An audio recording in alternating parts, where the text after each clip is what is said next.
Let's move on now and give you a round of what's been making waves on the internet in Media Watch with Sanam Chantier, who joins me now on set. And Sanam, you've been looking at the reactions online to Kenya's Supreme Court ruling this Friday, which has declared that the election there from August is now null and void. And they've also ordered a new poll that has to take place within the next 60 days. Absolutely. And this story has been gaining a great deal of traction. In fact, a number of international media outlets have been running with images of the supporters of the opposition leader, Raila Odinga, taken from social media, of people taking to the streets, celebrating, some holding up banners of their leader, singing and dancing across the street, especially in the stronghold of Odinga. Now, for his part, the incumbent President Uhuru Kenyatta initially very reluctantly accepted the ruling. He took to Twitter several hours ago, and this is what he had to say. Let's just go to that tweet if we can. He says, well, that is certainly not the one. He said that he was doing this for democracy and they were going ahead with it, but this didn't last very long. He struck certainly a more combative note, slamming the court for ignoring the will of the people. And he even called his colleagues in the Justice Department wakora, which means crooks in Swahili. Now, staying with Twitter, Thomas, hashtag Supreme Court Decides has been trending this Friday, and reactions have been pouring in from both sides of the political spectrum. And now we have one tweet here from someone saying, from Dr. Njoki Ngumi, this is everyone's victory. Whoever you voted for, the ruling wasn't for or against candidates, but for the credible process. And of course, we have to remember that the decision was very much unprecedented in both Kenya and across the continent. So this could be a new beginning. But of course, as always, not all reactions have been positive. Supporters of the incumbent Kenyatta are convinced that this was a waste of time and money, and that he is absolutely set for a second win.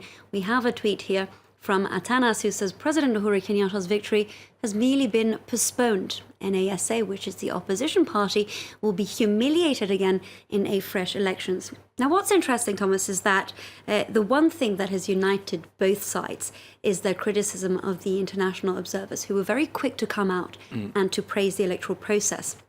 I have one example here on Twitter of Dr. Miguna saying international observers are overrated. They were 500, they soaked the sun and ratified an egregious daylight robbery. And this, of course, could be potentially referring to one of the top international observers, who is one of the most prominent diplomats of our time, the former US Secretary of State, John Kerry, who was present. He was extremely vocal during his time in Kenya. And this could be a potential embarrassment for him, because he said at the time, we believe that the Elections Commission in Kenya has put together a process that will allow each and every vote's integrity to be proven. And of course, he's been getting slack for that. We have a quote here from NTV Kenya from a politician, Ken Okoth, saying, shame on John Kerry. The lecturing he gave us was very colonialistic and imperialistic. And staying with this story, Sanam, you've also found some cartoons online that have been talking about this very issue. There's been an outpouring of cartoons. It was really difficult to choose, but the most popular one, I would say, that's been getting traction on social media is one by Kenyan political cartoonist Gado.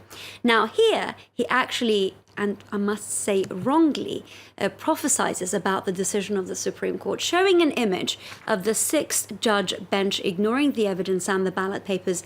Beneath that rolling paper on the side, you have the media covering the event, and of course, international observer on the side, John Kerry, cheering on the events. Now, another image that stood out to me was from this particular tweet, saying how Baba, which means father in Swahili, a nickname for opposition Raila Odinga, is walking away from the Supreme Court. You have that very cliched image of a superhero walking away very calmly from a scene of an explosion. But Thomas, I want to leave you with this one, because this one's a slightly lighter one from user Lioness, who's decided to give advice to the ladies out there on this story, saying if your boyfriend is an NASA, that's the opposition supporter, today is the perfect day to ask money from them. They're excited. They'll give it over.